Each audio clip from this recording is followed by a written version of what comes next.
tomates moi, sur la région d'Orléans, donc producteur de tomates sous serre, parce que voilà, mon jardin, c'est une grande surface vitrée. Et on va vous expliquer en fait comment on est venu donc, à un projet France Agrimaire pour cultiver de la tomate et avec quels enjeux et quelles ambitions derrière. Un petit rappel rapide, je ne vais pas vous envahir de chiffres, simplement pour vous dire que la production de la tomate, en fait, aujourd'hui, c'est une production qui prend de plus en plus de place parce que la consommation devient de plus en plus importante. Pour deux chiffres, aujourd'hui, un Français mange 14 kilos de tomates par an, à peu près. Donc, quand même. Quand même. Et aujourd'hui, un autre chiffre, un mètre carré de serre nous produit en moyenne 40 kilos de tomates par mètre carré. En moyenne. Donc voilà, aujourd'hui, ce sont deux chiffres qu'il faut retenir, sachant que derrière, on a une ambition d'en produire beaucoup plus, mais beaucoup plus tout en tenant compte de ce que veut le client, c'est-à-dire de la tomate, c'est sûr, mais surtout de la tomate de qualité, de la tomate qui ait du goût et qui soit aussi d'une qualité donc, sanitaire la plus saine possible, c'est-à-dire sans résidus de produits phytosanitaires et autres. D'accord. Deux petites images que vous voyez plus haut sur la télé, pour vous montrer un peu la différence entre nos deux outils. L'outil jardin, où on fait de la culture de tomates, et l'outil serre, où on a ces grandes cathédrales de verre, où on cultive nos tomates. L'intérieur d'une serre, ça représente ça. Vous avez donc c'est ce qu'on appelle une serre hors sol, donc toute une bâche, et dessus, avec des supports de culture, qui peuvent être des fibres de coco, on cultive nos tomates sous abri, pour qu'elles soient le plus protégées possible et ainsi qu'elles ne soient pas souillées et agressées par les éléments climatiques extérieurs. Aujourd'hui, une serre, ça coûte beaucoup d'argent. C'est pour ça qu'aussi on est attentif à obtenir la meilleure productivité et la meilleure qualité possible pour pouvoir rentabiliser cet outil. On utilise aussi derrière beaucoup de technologies. Et en outil actuel, vous voyez, on a des sondes, on a des ordinateurs, on a plein de choses comme ça.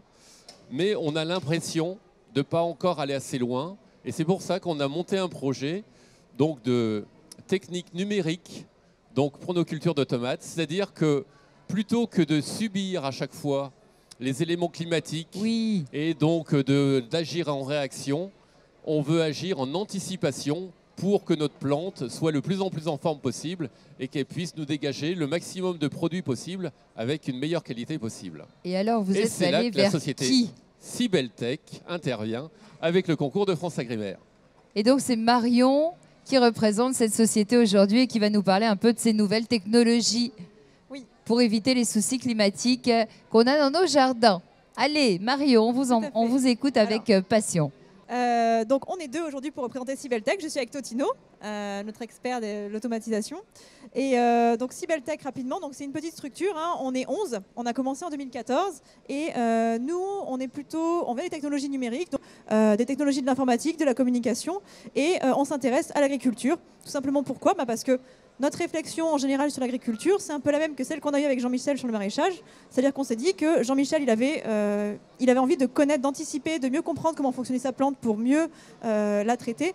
Finalement, c'est un peu le même problème que quelqu'un qui veut construire une voiture qui va mieux protéger son occupant. Donc on utilise les mêmes technologies, en fait, des technologies qui vont représenter sur ordinateur le fonctionnement des plantes. Donc dans le cadre de ce projet, c'est le fonctionnement de la tomate. Et à partir de là, on va sur ordinateur, donc très rapidement, faire des tests, se dire, on a notre serre virtuelle avec notre plan virtuel. Comment est-ce qu'on va agir sur ce plan pour minimiser ses stress, augmenter son nombre de tomates, mais aussi la qualité de ces tomates, par exemple la teneur en sucre des tomates, en agissant sur son environnement. Donc c'est un peu l'idée de ce projet. Donc dans ce projet, qu'est-ce qu'il y a ? Donc il y a Sibeltech, bien sûr. Il y a Jean-Michel qui est notre garant que ce qu'on va proposer comme outil sera utilisable par un agriculteur intéressant pour un producteur. On a un laboratoire qui étudie depuis 10 ans comment fonctionne la tomate, de quoi elle a besoin pour vraiment avoir une bonne qualité. Une entreprise qui fait aussi des objets connectés, donc des montres connectées, etc. Le même protocole de communication, mais là, cette fois-ci, ce qu'on va connecter, ça va être des capteurs de température, des capteurs qui vont regarder la contraction des fruits au cours de la journée, qui est liée au stress hydrique de la plante, mais qui va largement conditionner aussi la manière dont le fruit absorbe le sucre, donc la manière dont le fruit sera, enfin le goût du fruit, finalement. Donc voilà, c'est des choses comme ça des capteurs comme ça, des choses comme ça qu'on va observer et qui sont remontées en temps réel sur un serveur en sans fil. À partir de ça, donc, on combine ça avec des outils de modélisation créés par Sibeltech. Et on teste le tout chez Jean-Michel et chez un autre site de production. Et l'objectif, donc, c'est que grâce à France Agrimaire, qui nous finance nos premières phases de R&D, on va être capable de mettre en place pour 2018 2 prototypes, donc 2 serres dans lesquelles on va implémenter tout ce système pour montrer justement le gain que ça peut avoir pour les producteurs. Donc voilà, je ne sais pas s'il y a des questions.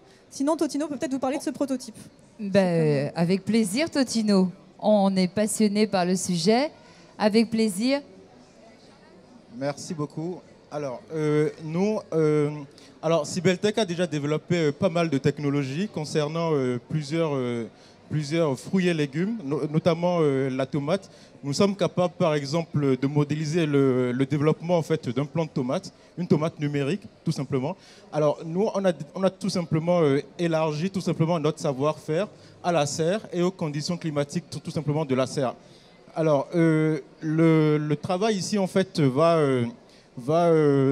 les méthodes en fait, que nous avons développées rentrent en fait dans la mouvance de l'intelligence artificielle. On en entend de plus en plus parler. Vous avez par exemple dans vos téléphones des applications, Siri par exemple, qui vous permet en fait de communiquer tout simplement avec votre téléphone. Alors Siri va collecter tout simplement des informations et vous répondre en fait de façon très cohérente. C'est exactement pareil en fait, c'est exactement la même chose que nous allons faire en fait dans la serre de Jean-Michel, c'est-à-dire que nous allons tout simplement collecter pas mal d'informations sur la serre. Vous allez parler avec les tomates. C'est ça.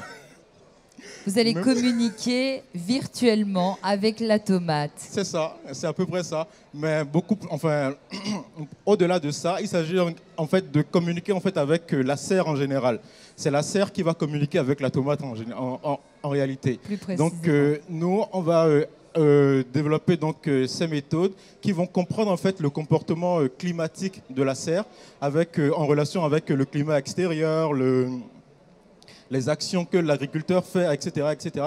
Et donc, tout ça va être implémenté tout simplement en fait, dans un ordinateur. Alors, au niveau de la serre, nous aurons donc des capteurs, comme Marion le disait tout à l'heure.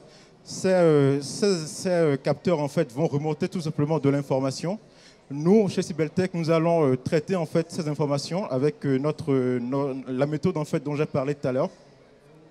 Et en retour, nous allons tout simplement donner à Jean-Michel les bonnes directives, tout simplement chaque matin. Assez intelligent en fait. La serre devient en fait un peu plus autonome, un peu plus intelligente. Et Jean-Michel en fait est délesté en fait de cette tâche qui est de comprendre en fait le mécanisme en fait entre la température de sa serre, l'humidité, les actionneurs, le climat extérieur, etc., etc. Quel soulagement pour vous, Jean-Michel, j'imagine. Alors, dans quelques mois, dans quelques années, ce projet sera mis à terme quand ? On pense que ce sera terminé à l'horizon 2019 pour avoir son premier prototype à lui. C'est en cours. Jean-Michel pourra dormir sur ses 2 oreilles et sur son lit de tomates, on va dire en 2019, grâce à cette nouvelle technologie dont on vient de vous parler.